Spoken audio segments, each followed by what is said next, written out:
Area में चर्चा बा।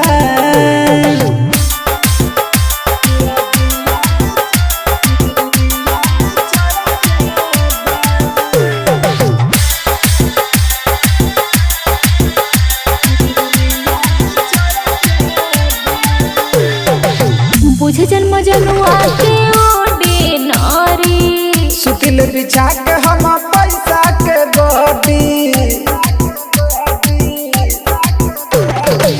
बुझे जन्म जनुआ के ओडे नारी सुतिल बिछा के हम पैसा के गोदी।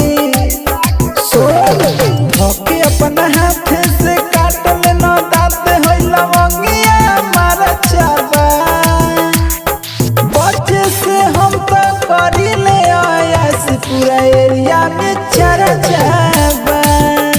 अरे बच्चे से हम तो करी ले आयास पूरा जिला में चर्चा बा।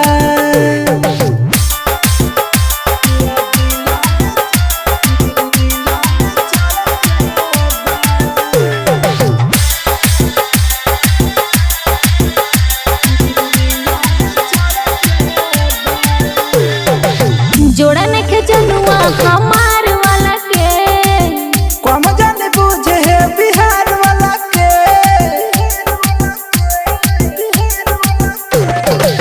जोड़ा नखे जनुआ हमार वाला के कम जाने बुझे है बिहार वाला के।